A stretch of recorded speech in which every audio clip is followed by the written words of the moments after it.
Protecting an uneasy peace, 20 years on from an historic treaty between Israel and Jordan, a mutual strategic partnership or a strained relationship? This is Inside Story.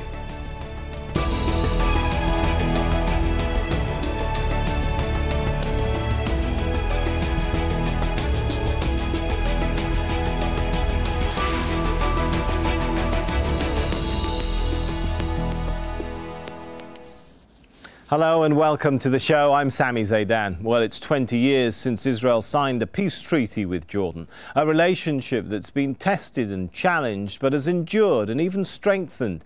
The agreement covered a broad range of issues, settling diplomatic relations between the two countries and providing for cooperation over intelligence, security, trade, tourism, even water.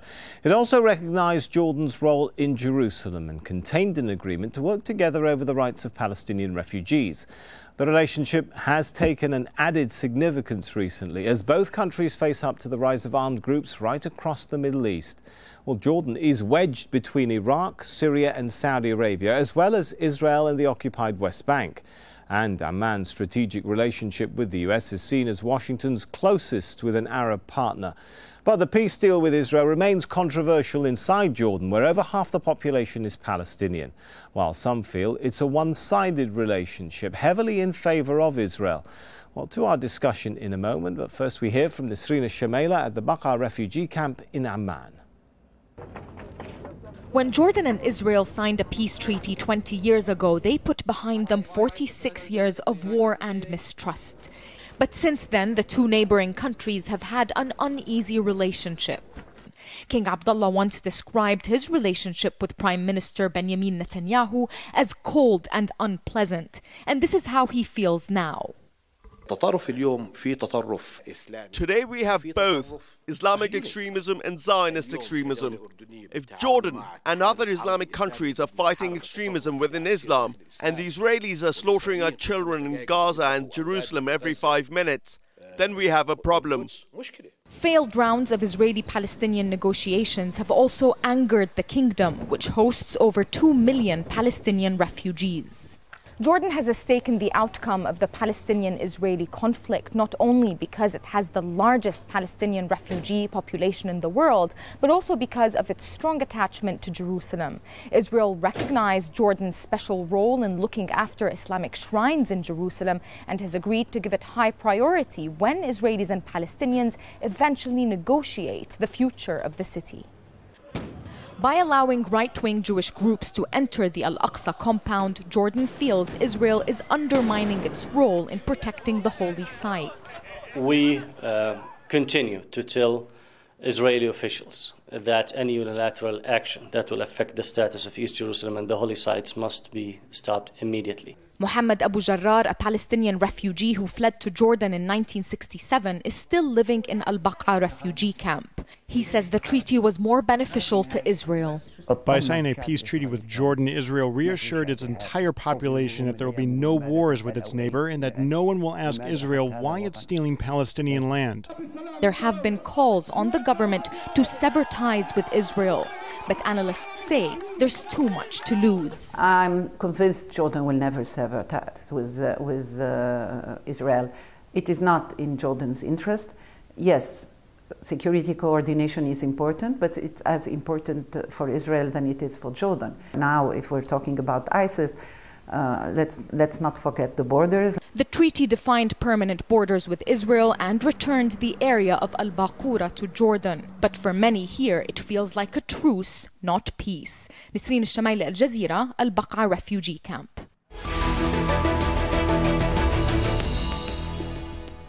Let's bring in the guests into the discussion now. We have joining us from Amman, Duraid Mahasna, a political analyst and a member of Jordan's peace negotiating team with Israel.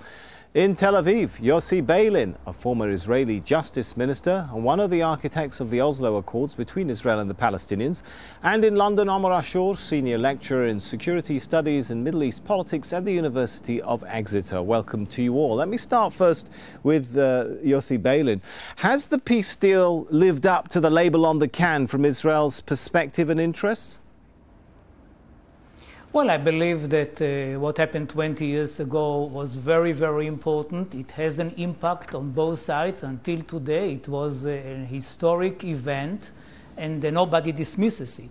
One should take into account that the people who were then in the opposition and now in power in Israel, if you take former Prime Minister Sharon or current Prime Minister Netanyahu, were those who said for years, Jordan is Palestine, Jordan is Palestine, and did not want to have such a separate agreement with the Hashemite kingdom of Jordan, but waited for a moment in which all the Palestinians will find their home in Jordan. This is why you see today an Israeli government which is respecting, of course, the agreement with Jordan. It is seen as if it is obvious, and I heard that somebody says that it is much more positive for Israel than for Jordan. I'm not sure, but historically, those who know the story understand what it means that people like Netanyahu or in the past like Sharon are respecting so much the agreement with Jordan. What does Israel get out of it? A secure border? Well, you have much more than secure border because since 67 there were no wars with Jordan. But you have, for example, a solution for water, which is very important, especially for Jordan, but also for Israel in the southern part of the country. And you have in this agreement the ingredients of many, many other components, like land swaps, like leasing land, like a reference to the issue of the refugees of Jerusalem, and a very interesting reference to a Middle East which is free from nuclear weapons. So I think that the agreement itself is very sophisticated, very interesting, and would not have happened without the Oslo Agreement, of course. Of course, Israel does have nuclear weapons, though. There isn't a Middle East that's free of nuclear weapons, but perhaps we'll come back to that point in a moment. Very interesting. Yossi Beilin there, this question for Mr. Dureid. Yossi Beilin there describing the agreement as something positive and something that he's not entirely sure is more one-sided towards Israel's interests, regardless of the sentiment you sometimes hear from the streets of Jordan. What is the perspective then from Jordan? Do you think it's delivered the goods, Mr. Dureid? I don't believe it did all of the time. Let me agree with Mr. Palin that it was an event, but say, what have we built on that event? What had What have Israel done since that event? Do we have a Palestinian state? Do we have settlements easier? Do we have no Orthodox Jews attacking Jerusalem or entering violently the Aqsa Mosque? Is Gaza not being bombarded? Are the violent events not happening? Are we better off politically and economically in Jordan and in the region since then? I don't think that is the reality. The reality is that we do have a not unfulfilled peace. Unless you have a peace with the Palestinians, unless we have a Palestinian state, no increase in settlements, and say we have, you have built, for God's sake, you have built a wall, disintegrating or identifying yourself and maintaining a castle mentality as the state of Israel without any correlation or cooperation with the rest of the Arab world. Has the agreement do you think that is better off? We are not better off. Has the agreement brought indirect economic benefits for Jordan in terms of opening the door for increased trade between Jordan and the United States, trade which reached $3.3 billion last year? That's where we fall short and trapped in something. There is no revenues in peace results unless we have the major issue settled, and that's the Palestinian case. If you recognize that we are half Palestinians, actually the whole country is Palestinians. Jordanians and Palestinians do not differ in reality. We need a peace settlement with the whole of the Arab world. And the major factor is the Palestinian state. I don't want to repeat myself and tell you something else. we're not better off economically since then. A major project, a mega project that Mr. Perez was advocating for, the Red Dead Canal, the Rift Valley, that would produce jobs, industrial zones. Where are all these things? Nothing happened since then. And we, again, are we better off? We're not. I must take in consideration how we were driven to that peace treaty. We were driven to that peace treaty definitely willingly. We had the determination and will to have a peace, but we wanted the final settlement. Now, Israel went ahead and did the Oslo agreement and never fulfilled it, and you had Camp David with the Egyptians. So somehow the Jordanians, the weaker point in this regard, then found themselves but with no reality but to have a peace settlement. All right, we'll pick up settlement. I don't say we didn't want peace, but let me finish on this. Saying that Jordan is not a Palestinian state is enough, that's not the case. We were never afraid of having Jordan, but a kingdom as strong as it is. All right, let me bring Omar Ashur into the discussion. Looking at the regional situation, did the deal change Jordan's foreign policy orientation? I mean, there was a time when Jordan, well, I guess you could say it's always walked a conflicting trajectory, an ally of the West, but also recipient of oil from Iraq, Saddam Hussein's era in Iraq. It was hosting Hamas leaders at one point, but also had this working relationship with Israel even before the Wadi Araba peace accords of '94. Having signed a peace treaty with Israel, has that sort of trajectory changed within the region? I don't think so. I think in general with the Jordanian government, it was always walking a very fine line. I mean, we were talking, we can go all the way back to the 50s and the 60s with the rise of Nasserism and Arab nationalism on one hand that perceived Jordan as or the Jordanian regime as a reactionary monarchy. And on the one hand, you had this large segments of the society from Palestinian backgrounds. You have the rise of Arab nationalism, and you have Israel on your border, and you had to survive between all these challenges. And then you saw in the September 1970 also the escalation of the PLO armed activities as well, and its impact on the domestic situation in Jordan. And also it had to walk this fine line between Arab nationalism on the one hand and Israel on the border as well. And as you mentioned, also the contradictions between supporting Saddam in 1990 and 1991 and also having at the same time a good relations, or at least working relations with the West. At the moment, the situation is not that different. You had Arab uprisings happening everywhere, and Arab revolutions happening around Jordan. You had more or less the Jordanian policies part of a coalition that supported the regime change in Syria with Saudi Arabia, the UAE, Qatar, and other countries, but also supported the continuity more or less in other parts of the Middle East, especially in Egypt. So it had to walk again this fine line, and having groups like Jordan shares around 180 kilometers of borders with Syria, most of the checkpoints and the southern areas controlled by Jabhat al-Nusra, an official Al-Qaeda affiliate. And in Iraq, you had the rise in central Iraq and north of Syria. You had the rise of the Islamic State, where so far you have more than 3,000 Jordanian fighters who joined it, and many of its commanders are from the Zarqa city in Jordan. So you have a continuity in a sense of this very much contradicting mixed and diverse trajectories security and threats. Right. If I could bring Mr. Yossi Beilin back into the discussion. One of the areas that the peace treaty was supposed to lead to is more of a normalization in relations between Jordanians and Israelis. Has it failed in that regard? When you look at things like just tourism exchanges, well, you've got 218,000 Israelis who visited Jordan last year, but only 18,000 Jordanians who visited Israel. One might point to perhaps some of the issues that we're hearing, even from Mr. Duraid here: Israeli policy towards Gaza, the settlements, the Al-Aqsa Mosque, the lack of progress on peace with the Palestinians.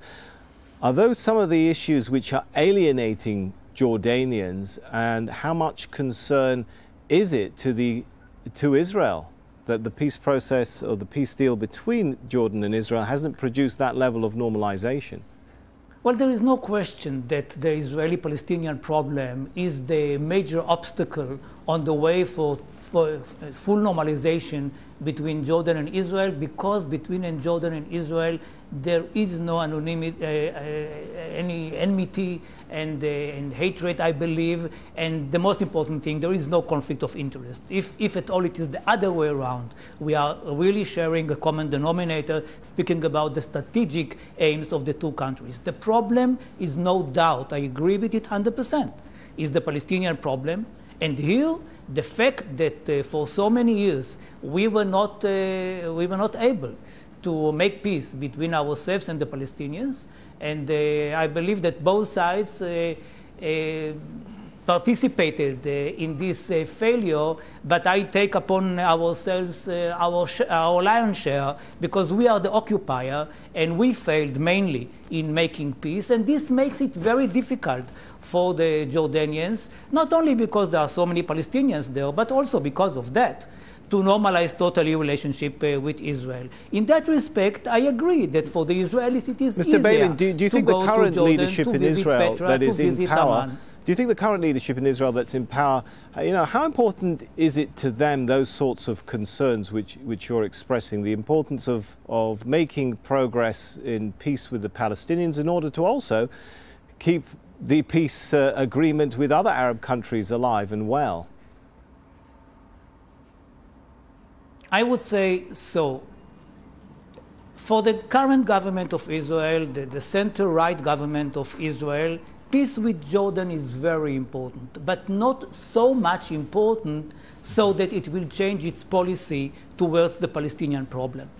And that is the challenge that the peace camp in Israel is seeing. We would like the government to change its relations with the Palestinians and to go for a Palestinian state on the basis of the 67 borders without any connection necessarily to peace with Jordan or Egypt, but by taking into account that the peace treaties that we signed with Arab countries will not become normalization unless we have peace with the Palestinians. And the peace with Jordan proved to the Israelis that you can make peace with Palestinians, because so many of the Jordanians are Palestinians. They are brothers and cousins. What is the difference between a Palestinian who sits in Nablus and a Palestinian who sits in Amman? All right. Mr. Duraid, one aspect of this peace treaty, this peace deal, has been an increased intelligence, cooperation, sharing, relationship with Israel, has it not? Something that perhaps officials don't like to talk about in Jordan, but that is a reality, is it not? Despite all the concerns expressed about treatment of Palestinians, Jordanian and Israeli intelligence cooperation and relationship is strengthening, is it not? This is absurd. I mean, haven't you heard of the case where we discovered a month ago, or Israel dismantled a month ago, some espionage system north of Amman in Ajloun? Say after 20 years of signing the peace treaty, we discovered that you guys were spying on us. Come on, spying on us? What trust is there? What confidence among two people or two states who signed the peace agreement? And maybe we'll find something more. Remember, I mean, months after, or a year or two after signing the Treaty of Peace, the Israeli forces tried to assassinate Ahmed Mash'al in Amman. Now, come on. What intelligence? I mean, if you sign a peace treaty with a neighbor or with an opponent, you must start building the trust and confidence between the two teams. Unfortunately, we're not better off 20 years since then. Taking you back to the relationship and do you have any regrets? I'd like to ask you this. Sorry to interrupt you, Mr. Duraid, but since you were one of the key people, weren't you, in those talks that led to the deal between Israel and Jordan? Well, I was member of. I tell you how it happened. Yeah. I mean, do you have any regrets about? I tell you how it happened. Would you have done things differently if if you had? Of course, hindsight is a great luxury. But would you allow me to answer that? Please. Yeah. Would you allow me to answer that? I was member of a peace delegation. We were driven by a momentum of really accomplishing peace. Mr. Palin, too, on the other side, I must admit, and many like him. The king, our king, then started a movement towards settlement. We were hopeful that the settlement would also involve the Palestinians, the Palestinian state. Yes, I was hopeful. I'm still hopeful. Nobody is not for peace. Come on. But a just peace for the Palestinian and for all the people would make me not regret anything. Of course not. But all going back again, I was interrupted and mentioning on the invasion of Iraq. We were not we were not with Saddam Hussein. We only thought it wouldn't be wise to bring foreign forces to the region and to solve an issue. Since then, foreign forces have been coming in and out, and you see what's happening nowadays. Right. We should have been given the authority to do that. And if the king didn't take that position then, the late King Hussein, we were not politically able to do a peace treaty with Israel. Actually, we had the support of the whole nation to do that. But basically, taking the results as a referendum, or say as a reference for you, I would judge that people are not treating what we have done as being a positive thing. All right, let's bring in Omar Ashur, because I think we've just got a couple of minutes left. As you can hear from Mr. Duraid there, his characterization of the intelligence relationship with Israel is not one of what it should be, or of great trust, shall we say, after 20 years. But are developments like the appearance of ISIL not pushing countries like Jordan and Israel towards each other, towards more closer intelligence cooperation? No, again, it's very complex when it comes to Jordan in terms of both foreign and security policies. I think the intelligence cooperation on common, what you can perceive as common threats, happened before, and you know, one of the reasons Black September in the 1970s and Israel's position on that, is that not an example of? Yeah. That, you know, there was almost a message that reached military cooperation when Salah Jadid's regime, the Ba'ath regime in Syria, decided to, or was about to intervene to help the PLO, which was being besieged by Jordanian forces. And here, when Israel was, you know, offered assistance via the U.S., so the situation, or the intelligence cooperation goes way back. But there are common threats, of course, and they clash multiple times. And as Dr. Dareed mentioned, the issue of Khalid Mash'al, the assassination attempt, which ultimately was foiled by or pressured by the king to release Sheikh Ahmed Yassin, the head of Hamas. And they clash elsewhere when Israelis try to establish spy networks within Jordan as well. At the moment, the intelligence cooperation is more or less directed against the rise of IS, of the Islamic State, but also against some of the Syrian groups that fight within Syria, and both the Jordanian government and the Israeli government perceive as threatening, and most notably Jabhat al-Nusra again, which is its presence in Daraa is quite there, and it's right on the border of both Israel and Jordan. Okay, Omar, because we've got exactly 60 seconds left, I want to ask each of our remaining two guests, Yossi Beilin first, in 15 seconds, sir, what sort of future do you see awaiting the peace treaty between Jordan and Israel? Well, I hope and believe that it will be much stronger than today, and that eventually what we will see in the future is a kind of a Middle East community like the European Union of Israel, Palestine, and Jordan. Right. This will not take a generation. All right, and finally, in 15 seconds, Mr. Duraid, what's your vision for the future of the relationship between Jordan and Israel and the treaty?